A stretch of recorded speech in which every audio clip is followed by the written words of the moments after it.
Before we begin, drop your city and the time you're watching from in the comments. There's something different about hearing these stories late at night, especially when you're alone. Tonight I've got 3 stories. Each one involves someone who thought they were by themselves, and each one learned the same thing. They weren't. Let's get into it. I worked night security at a cemetery just outside of town. It wasn't a creepy job. It was boring. My shift ran from 11 p.m. to 7 a.m. Walk the grounds, check the gates, make sure nobody jumped the fence to drink or vandalize headstones. Most nights were quiet enough that I'd keep one earbud in while I walked. Podcasts, music, whatever helped the hours pass. The first time it happened, I thought I imagined it. I was halfway through my 2 a.m. round when I heard the sound of keys jingling behind me, not random metal clanking. The distinct rhythm of keys attached to someone's belt, moving as they walked. I stopped. The jingling stopped. I turned around and shined my flashlight down the gravel path. Nothing. Just fog hanging low between the headstones. I told myself it was an echo. Gravel carries sound strangely at night. I kept walking. 10 steps later, jingle, closer. This time, I didn't stop immediately. I listened while I walked. Step, jingle, step, jingle. It was matching me. When I stopped, the jingling continued for 2 more steps. Like whoever was behind me didn't expect me to stop. That's when my stomach dropped. I spun around, sweeping the flashlight in a full circle. Nothing. No shadows. No movement. No one hiding between the stones. But the air felt occupied. I finished my round faster than usual and stayed in the security booth until dawn. The next night, it happened again. But this time, it escalated. I was checking one of the side gates when I heard something that made my blood go cold. The metallic scrape of a key sliding into a padlock, followed by the unmistakable click of it unlocking. The sound came from directly behind me. I turned so fast I nearly slipped. The gate was still locked. I grabbed the padlock and yanked it hard. It didn't budge. But I knew that sound. I'd opened and closed those locks hundreds of times. And then, from somewhere to my left, another click. And then to my right, another. It was like someone invisible was unlocking every gate on the property at the same time. Except every single one remained physically locked. I pulled out my phone and recorded. The audio picked it up. The jingling. The locks. Clear as day. I sent it to my supervisor. The next morning, he told me he heard it, but the cameras showed nothing. That's when he told me something he probably shouldn't have. I wasn't the first guard to report it. Over the past 10 years, 4 different night guards had described the exact same thing. Keys, locks, footsteps. Every one of them quit within a month. I asked him what changed. He said the incidents only happened when someone worked alone. They'd switched to 2-person patrols for a while. Nothing happened. Budget cuts forced them back to single guards. That's when the reports started again. The next night, they paired me with another guy. We walked side by side from 11 p.m. to sunrise. Nothing. No keys, no locks, no footsteps, just silence. 2 weeks later, my partner called in sick. They asked if I could handle one solo shift. I agreed. It started within the first hour, the jingling. But this time, it didn't stay behind me. It walked beside me. I could hear the gravel crunching to my right, not echoing. A different rhythm, heavier steps, longer stride. I kept my eyes forward. I don't know why, but I felt like if I turned and looked directly at whatever was walking with me, it wouldn't be sound anymore. It would be something else. The final sound I heard that night wasn't a lock. It was a gate creaking open. Slow, metal dragging against metal. I stood frozen, because I knew that sound meant one thing. Something had finally unlocked. I walked back to the security booth and didn't step outside again until sunrise. I told them I would never work alone again. They didn't argue. They just adjusted the schedule. I've been there 6 months since. Nothing happens when there are two of us, but I've heard enough to understand something. Whatever walks those grounds at night, it doesn't like witnesses. And I have no interest in finding out what happens when it finally finishes unlocking something. I didn't believe in paranoia until I started working the overnight shift at a self-storage facility. It wasn't a glamorous job. Just me, a small office with security monitors, and 120 metal storage units lined up in rows under flickering pole lights. From midnight to 6 a.m., the place was locked down. No customers, no deliveries, just cameras and silence. The first strange thing wasn't a sound, it was a delay. Around 2:17 a.m., I noticed one of the cameras lagging slightly. Unit row C. The feed would freeze for half a second, then jump forward. I assumed it was the system. The building was old. Wiring wasn't perfect. But then I noticed something else. When the feed jumped, it skipped frames, not randomly. It skipped only the space directly in front of Unit C-14. Every time. I rewound the footage. Normal, normal, normal. Tiny glitch. Except the glitch always occurred in the exact same location, directly in front of that unit. I zoomed in. The unit door was closed, locked. Nothing unusual. I brushed it off. Until the next night. Same time. 2:17 a.m. The camera froze again, but this time, it didn't jump forward. It cut to black for nearly 2 full seconds. When the feed returned, the hallway looked identical, except the light above C-14 was off. That light had never gone out before. I checked the maintenance log. No bulb replacement scheduled. No wiring issues reported. I stared at the monitor longer than I should have. That's when I noticed something subtle. The camera angle looked slightly different, like it had tilted. Not much, maybe half a degree, but enough that the far wall was slightly more visible than it had been earlier in the shift. I rewound the footage from midnight. The angle had been perfectly centered. Now it wasn't. The next night, I brought it up to my supervisor. He shrugged. Camera's glitch. That was the end of that conversation. At 2:17 a.m., I was already staring at row C, waiting. The freeze came. This time, the black screen lasted nearly 4 seconds. When the feed came back on, the door to C-14 was open. Not wide, just cracked. I stood up so fast I knocked my chair over. No one had access after midnight. All entry gates were electronically logged. No entries recorded. I checked the other camera that covered the side angle of row C. That feed never cut. And according to it, the door had never moved. Closed the entire time. 2 cameras. 2 different realities. My pulse started pounding in my ears. I grabbed the master key ring and walked outside. The night air felt wrong. Too still. Row C was near the back of the property. As I approached C-14, I kept glancing up at the pole light above it. It was on, bright, exactly like always. The door was closed, padlock intact. I tugged it, solid. I told myself the monitors were glitching. Technology fails, brains overreact. I went back to the office. 2:17 a.m. came and went. Nothing happened. 2:23, still nothing. I let myself breathe. Then the office lights flickered. Not outside, inside. The monitors blinked. And for a split second, all feeds showed the same image. Row C, all of them. Even cameras pointed at the entrance gate and the dumpster area. Every single monitor displayed C-14. The door was open, wide. Darkness inside. And in that darkness, something moved, not stepping out, just shifting deeper inside the unit. Then the screens snapped back to their correct feeds.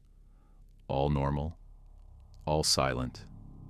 I sat there frozen, trying to convince myself I'd imagined it, trying to decide whether I'd just watched a system error, or something testing whether I was paying attention.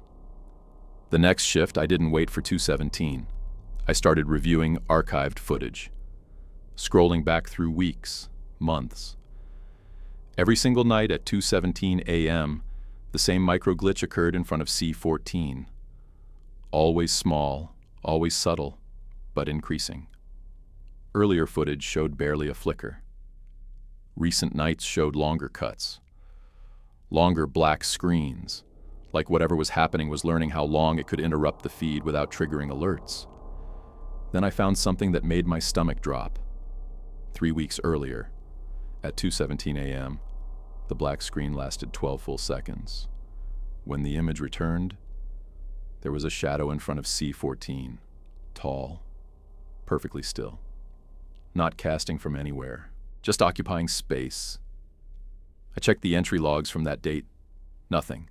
I checked motion alerts. None. I scrolled forward. At 2:19 a.m., the shadow was gone. The next night, the glitch lasted 15 seconds. The night after that, 18 seconds. Something was extending its time. Testing limits. Last night before I quit. 2:17 a.m. The screen cut to black. I counted. 1, 2, 3. At 10 seconds, I stood up. At 15, I walked toward the office door. At 20 seconds, the feed came back. The camera angle had changed. It was no longer facing row C. It was facing the office, facing me. From a position just outside the door, the timestamp read 2:17 a.m., and on the monitor, I was still sitting in my chair, watching the screens, 20 feet behind where I was actually standing. The version of me on the monitor didn't move, didn't blink, didn't breathe, just stared forward at the cameras. At 2:18 a.m., that version of me slowly turned its head, directly toward the camera lens, directly toward me. The feed cut to black. When it came back, everything was normal. Camera facing row C again. No angle shift, no open door, no shadow, just storage units and flickering pole lights. I walked out, didn't finish the shift, didn't give notice. A week later, I drove by during the day. The facility was closed. Permanent sign on the gate. Security system failure.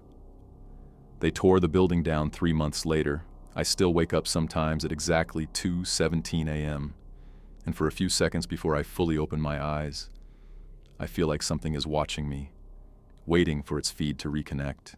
I used to cut through the old cemetery on my way home from work. It shaved almost 15 minutes off my walk, and during the day it wasn't bad at all. Just rows of aging headstones, cracked concrete paths, and a few oak trees that had outlived everyone buried beneath them. At night, though, it felt different, but I kept using it anyway. One Thursday, I left work later than usual, close to midnight. The main streets were quiet, and the idea of adding 15 extra minutes to my walk didn't sit well with me. So I turned toward the cemetery gate like I always did. The iron entrance wasn't locked. It never was. The gravel crunched under my shoes as I stepped inside. I kept my phone flashlight pointed low, just enough to avoid tripping. About halfway through, near the older section where the headstones were taller and closer together, I saw something that made me slow down. A new grave. I knew this cemetery well enough to notice changes. This one hadn't been there before. Fresh dirt, new stone, the ground still slightly raised. I don't know why I walked toward it. Curiosity, I guess. The headstone was simple, polished gray granite. No flowers yet, no grass grown around it. Just a name carved clean and deep into the surface. I stopped a few feet away, because I recognized it. It was my name, first and last, spelled correctly. My chest tightened. I stepped closer, trying to convince myself I was misreading it. Maybe someone shared my name. That happens. But beneath it were 2 dates. The birth year was mine. The death year was 3 days from now. I stood there staring at it, waiting for something to make sense. Nothing did. No prank made sense. No one I knew would go through the effort. And the stone didn't look fake. It looked permanent, like it had always been there. I reached out and touched the engraved letters. Cold, solid, real. My phone buzzed suddenly in my hand. I nearly dropped it. A notification. Calendar reminder. Dinner with Mom, Sunday. 3 days from now. The same date carved into the stone. My breathing started to get shallow. The cemetery felt smaller somehow, like the rows of graves had shifted closer together. I took a step back. And that's when I noticed something else. The dirt around the grave wasn't just fresh. It looked disturbed, like something had moved underneath it. Not dug up, shifted. The soil had subtle cracks radiating outward from the center. My brain started trying to build rational explanations. Sleep deprivation, stress, coincidence. But none of those explained why the air suddenly felt heavier, or why the sound of gravel crunching echoed behind me. Slow, measured. One step, then another. I didn't turn around immediately. I didn't want to see someone standing there. I also didn't want to see nothing. The footsteps stopped directly behind me, close enough that I could feel the presence, not touching, but near. I finally turned. No one. Empty path stretching between rows of headstones. But when I looked back at the grave, the date had changed. The death year was no longer 3 days from now. It was tomorrow. I blinked hard. The numbers remained. Tomorrow's date. The soil shifted again. Subtle, but undeniable. Like something adjusting its position beneath it. My phone buzzed again. Another notification. Unknown number. No message. Just a blank text. The screen flickered for half a second, and for that half second, my lock screen image changed. It wasn't my normal wallpaper. It was a photo of me, standing exactly where I was, looking down at the grave, taken from behind. I spun around. Nothing. No one holding a phone. No one hiding between stones. The gravel crunched again. But this time, it came from in front of me, directly ahead on the path I needed to take to leave. A figure stepped into the faint beam of my phone light, not fully visible. Just enough shape to know it was human. Same height as me, same build, same jacket. The phone in its hand glowed faintly, and I could see my own lock screen reflected in its glass. The figure didn't move toward me. It just stood there, watching, waiting. Then it stepped backward, into darkness. The soil behind me cracked louder this time, a low split, like weight pressing upward from underneath. I didn't look back. I ran, every instinct screaming that if I saw what was coming out of that grave, it would be me. The path felt longer than ever, gravel slipping under my shoes, branches clawing at my jacket. The footsteps followed, perfectly synced. Not behind, not in front, beside, matching my stride, as if walking me toward the gate. When I finally burst through the iron entrance, I didn't stop. I didn't look back. I didn't even breathe until I reached the streetlights. The next morning, I drove past the cemetery in daylight. I told myself I needed to confirm it. Needed proof it had been a nightmare. The section where the new grave had been was empty. No fresh soil, no stone. Just old graves exactly where they'd always been. I searched the entire row. Nothing. But when I checked my phone, the photo was still there. Time stamped 12:03 a.m., taken from behind. Location tagged at the cemetery, and in the corner of the image, barely visible, was another headstone. One row over, with the same name as mine. Only the date beneath it had already passed. I stopped cutting through that cemetery. I take the long way home now, and every year on the date that was carved into that stone, I stay inside, just in case something out there is still waiting for me to finish switching places.